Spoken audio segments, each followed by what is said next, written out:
Don't save. Don't save. Use this cracker for the children. Don't use this cracker for the children. It is not safe for the children. இது வந்து use பண்ணக்கூடாது, புரியுதா? நீங்களாம் mummy daddy கூட தான் இருந்து பட்டாசு வெடிக்கணும். நீங்களெல்லாம் போய் பட்டாசு வெடிக்கக்கூடாது, சேஃப் கிடையாது. Okay madam. இதெல்லாம் ரொம்ப ஆபத்தானது. Okay. When you enjoy the cracker, after wash your hands.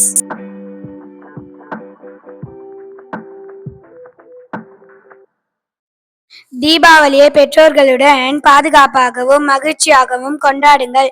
Be carefully enjoy the crackers. Advance happy Diwali. அனைவருக்கும் தீபாவளி நல்வாழ்த்துக்கள். குழந்தைங்களே, பட்டாசு கொளுத்தும் போது பெரியவங்க யாராக கூட வச்சுக்கின்னு நீங்கள் பட்டாசு கொளுத்துங்க. பருத்தி துணி, அதாவது காட்டன் ட்ரெஸ்ஸை மட்டும் யூஸ் பண்ணுங்கள். பாலிஸ்டர் ட்ரெஸ்ஸு வேணாம். பட்டாசு கொளுத்தும் போது கண்டிப்பாக காலில் செருப்பு போட்டுக்கின்னு யூஸ் பண்ணுங்கள். பட்டாசு வெடிக்கிற இடத்துல வந்து ஒரு பக்கெட்டில் தண்ணி வச்சுக்கிட்டிங்கன்னா ரொம்ப நல்லது.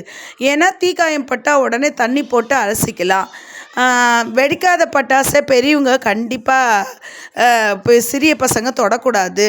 மீந்து போன பட்டாசுங்களை எடுத்துன்னு போய் விளக்கில் எரியுதா இல்லையா வெடிக்குதான்லாம் பார்க்கக்கூடாது. கண்டிப்பாக அது இப்போ டால்னு வெடிச்சிதுன்னா உங்கள் கை கால்லாம் தீக்காயம் ஏற்படும்.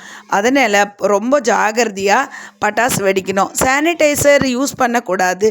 நீங்கள் பட்டாசு வெடித்து கை காலை கழுவின பிறகு சானிடைசரை யூஸ் பண்ணுங்கள். குழந்தைங்க ரொம்ப மகிழ்ச்சியாக கொண்டாடுங்க, சந்தோஷமாக கொண்டாடுங்க. தீபாவளிக்கு வரும்போது எல்லா குழந்தைகளும் நல்லா அழகாக புது ஆடைகளை அணிஞ்சிக்கின்னு வாங்க. ரொம்ப சந்தோஷமாக மகிழ்ச்சியாக தீபாவளி பண்டிகையை கொண்டாடுங்க. எல்லாருக்கும் தீபாவளி நல்வாழ்த்துக்கள் சொல்லுங்கள். பெரியவங்க கிட்ட ஆசீர்வாதம் வாங்குங்க. அவங்கக்கிட்ட நல்ல பேர் எடுங்க. நல்ல பழக்க வழக்கங்களை வச்சுக்கோங்க. அப்பா அம்மாவை நல்லா மதிங்க. தீபாவளி பண்டிகை நல்லா சிறப்பாக கொண்டாடுங்க.